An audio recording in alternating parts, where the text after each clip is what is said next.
we got a lot of fortressing to do, so let's double check and make sure we're ready, okay? Okay. Alright, wands. Check. Check. Alright, ministry IDs. Oh. Thank you. Check. Runestones. I really hope we have enough because I used so many. What?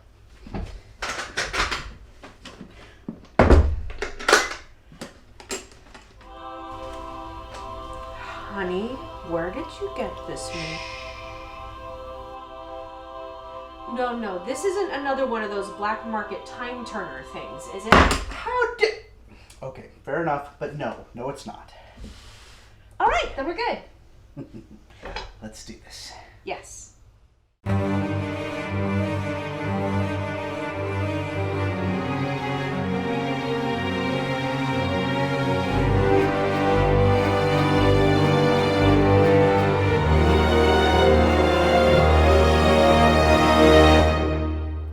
Hello, my witches and wizards. This is Professor Rowan.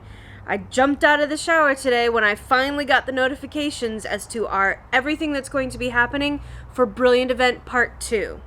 The 1 year later Brilliant Event runs from June 16th, which is tomorrow, at 11 a.m. my time, till June 23rd, also 11 a.m. It's going to be the continuation, the Part 2 of the Brilliant Event that was just last week. Oh no, don't start raining. Oh, alright, fine. Okay. It at least stopped long enough that I hope I can get this done in time. Now, where was I? This Brilliant Event is again focusing on the Ministry and how they are dealing with the Calamity. So it's again the Calamity commenting upon itself. I sincerely hope that just like last time with the dialogue, we'll be getting more information as to what's going on with the Calamity as a whole as part of this event. Just like last time, Ministry of Magic foundables will be more frequent on the map. This time there are different ones that are going to be boosted. You'll be finding more frequently the Flock of Interdepartmental Memos, Bogrod, the Daily Prophet Stand, Mad-Eye Mooney, which is good because I need him to prestige that page one more time, the Tank of Brains, and Newt Scamander when he worked at the Ministry. Yet again, even though they are boosted, the Tank of Brains and Newt himself are still going to be very, very rare. In fact, I only saw one Newt the entire time last Brilliant Event, so I'm hoping to get one more so I can place the image. There's also going to be a free store pack featuring enough ingredients to brew a tonic for trace detection, as well as 50 energy and 6 snowdrop, which is good because I'm almost out of Stimulo potions. The 1.5k port keys will be taking us to the same place they did last time, and they will be giving you a map, specifically a Calamity map. I guess it's something that the Ministry is doing to track the Calamity. And, as I got it wrong for the bonus task last time, there is, if you complete the bonus task this time, you will get enough of those maps in order to place the image. So, if you can't do the 1.5k port keys, which I guess they're understanding with a lot of people in lockdown, that's a possibility. If you can't complete those port keys, if you finish the bonus challenge, then you will also be getting enough of the maps to place the image. The Brilliant Runestones will be giving you Constance Pickering. You're going to be needing 3 versions of her. You're also going to be getting one of her as part of a task. The Brilliant Foundables you will be finding in the wild are adult Hermione Granger, now that she is a senior ministry associate. You'll be also finding the Minister of Magic, Kingsley Shacklebolt. He will also be in the wild. Both of these will be in the wild, and you need to find 15 of each of them in order to place your registry image. Remember that the Brilliant items in the wild are still going to also include the ones from week 1. So now you've got 4 to sift through to find the ones you need. For event tasks, you will be rewarded with a pile of runestones. Not an actual pile of runestones, it's going to be an image of a pile of runestones. And a registry research board, which honestly looks a lot to me like the conspiracy theory boards with all the little red strings between the pictures.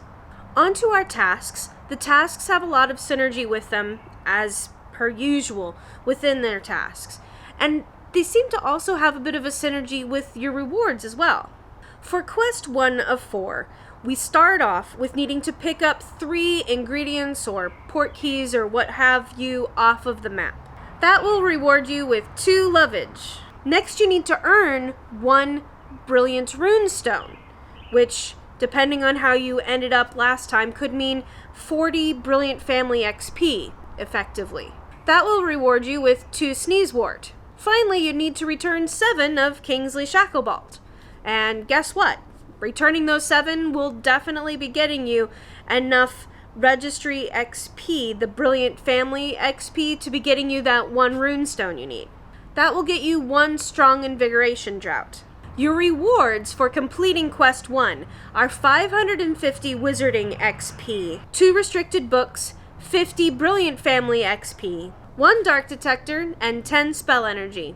Yes, the spell energy rewards have returned. So now that we're finished with Quest 1 and moving on to Quest 2, notice how you got an invigoration drought in Quest 1. Well, now in Quest 2, there's only one place you can use an invigoration drought, and that's in a fortress. And Quest 2 has us pretty much exclusively in fortresses. The first task in Quest 2 is to use 2 brilliant runestones in challenges. This should be easy. You got a brilliant runestone as part of Quest 1, and the 50 brilliant family XP as a reward from Quest 1 will give you another one. So you already have the 2 that you need to use available, if that makes sense. Using those 2 brilliant runestones will get you 1 wormwood. You need to receive 1 Constance Pickering brilliant foundable, which you should get from your 50-50 shot, in theory, from using those brilliant runestones. That will get you 1 potent stimulo potion. Finally, you need to defeat 20 foes in a wizarding challenge, which you have to be in wizarding challenges to use the runestones, and in order to get Constance. You see how this is going and how it's all feeding off of each other? That will get you 1 silver key. Completing Quest 2 will get you 750 wizarding XP, a pile of brilliant runestones. Again, it's just a registry image, it's not an actual pile of runestones. 75 brilliant family XP, 3 restricted section books, and again, 10 spell energy. Moving on to Quest 3 is, per usual, the slightly slowing you down thing. This time, Quest 3 of 4 is no exception. It does have something that will slow you down, or at least in my opinion, it will slow you down. Reason being that the ingredients for this haven't been boosted that I'm aware of, and honestly, I haven't brewed one in ages, because I live with a magizoologist, and if I need healing, I've got a magizoologist. The first part is to brew 3 healing potions. Might I suggest you start brewing those as soon as possible. Remember, it counts as having brewed the healing potion once you pull it out of your cauldron. Brewing 3 healing potions will give you 1 wit sharpening potion. You also need to pick 3 ingredients up off the map. In case you need to get more ingredients to brew that healing potion, there you go. That will get you 4 ginger root. Finally, you need to return 10 of the Hermione Granger images. That's more than half of what you need in order to place her image to begin with. Returning those 10 will get you 1 silver key. Completing Quest 3 will get you 1,250 Wizarding XP, 75 Brilliant Family XP, 5 Restricted Books, and 10 more Spell Energy. Now on to Quest 4. You may have noticed that Ministry of Magic foundables have been boosted on the map, and yet we haven't had anything involved using Ministry of Magic, foundables, yet in our quest. We technically don't in this portion of the quest either. However, we are supposed to be using Ministry of Magic runestones. That's right, this quest sends us back into the fortress. You need to use 3 Ministry of Magic runestones. Not brilliant runestones, the Ministry of Magic. So the boosted Ministry of Magic foundables are to get you that Ministry of Magic family XP so that you can get those runestones. Using those runestones will get you 1 spellbook. Speaking of the Ministry of Magic family XP, you also need to earn 600 Ministry of Magic family XP. which should give you, I believe, if my math is right, 6 runestones. That will also get you 1 spellbook. Finally, you need to use 5 potions in wizarding challenges. Might I point out, you've already been given an invigoration draught, which can only be used in a wizarding challenge. You also have brewed healing potions, which can only be used in wizarding challenges. So you only need to use 1 potion that wasn't already either given to you or required for the rest of the quests. That earns you your 3rd spellbook. Completing quest 4, and therefore the main part of this quest, will give you 5 restricted section books, 50 gold, which is the part I like the most, honestly. The registry research spell image.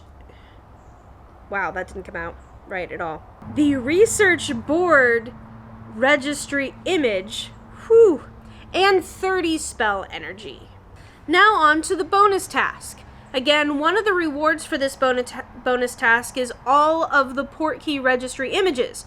So if you can't do the Portkeys, you can do this instead. If you know you're going to be able to easily get through everything and go straight to the bonus, like if you're one of those people who can power through really well, then you might not need to even walk or pick up any Portkeys for this event. You can instead be focusing on all those beautiful 1K Portkeys that you picked up over Community Day. Again, that's your choice and your call. The things you have to do are different than last time. The rewards are similar, which means, yet again, glorious increases to our capacity within the vault. Let's start off with the 3 things that will be giving you a spellbook. Number 1, earn 10,000 wizarding XP. I'm not kidding, I counted the zeros. 10,000 wizarding XP in wizarding challenges. It's a lot of time on the night bus. Don't forget to use your brain elixirs, that will count. 2, return 30 of Harry, Ron, or Hermione's brilliant foundable, the ones in the wild. And 3, return 15 of Minister Shacklebolt. Just him. Before we've had collect 30 brilliants. It's going to be 30 of just Hermione in them, and 15 of Minister Shacklebolt himself. Again, we have to go into our highest unlocked chamber, which if you did that Community Day a while back, that means Dark 5. Defeating that highest chamber will increase your spell energy capacity by 10 spell energy. That's 1 extra winner chicken dinner. Considering that even after, during the Community Day, even after picking up every single lightning bolt I found on the ground, opening every single gift I had received that was spell energy, by the way, thank you so much for those spell energy gifts, I went from having well over 300, and this is also including, by the way, the spell energy you got from the free gift, but I went from well over 300 to 15 spell energy on Community Day. Anyway, let's forget about that rant and continue on. Sorry. Finally is defeat 7 formidable foes. Those are the foes in the wizarding challenges. The formidable foes are the 2-star foes. You're probably not going to be seeing a lot of them in Dark Chamber 5, for example, but you will see more of them in the upper darks and lower towers. Defeating the 7 formidable foes will increase your potions capacity, your ability to carry potions, by 10. I'm really loving that they're giving as rewards, specifically for completing bonus pieces, as an increase in capacity, because not all of us want to spend our gold on that. For completing the entirety of the bonus challenge, you will receive 2,000 Wizarding XP, 100 Brilliant Family XP, 1 Silver Key, an Achievement Badge, those 5 registry images that you would otherwise be getting from Portkeys, and 30 more spell energy. And now for some tips and tricks on how to get through this. First, I would like to point out that 2 of your 4 quests are entirely focused on wizarding challenges and fortresses. You're going to be spending some time in the night bus, or, if you can actually reach another fortress, in another fortress. That means healing potions, wit sharpening potions, and invigoration draughts.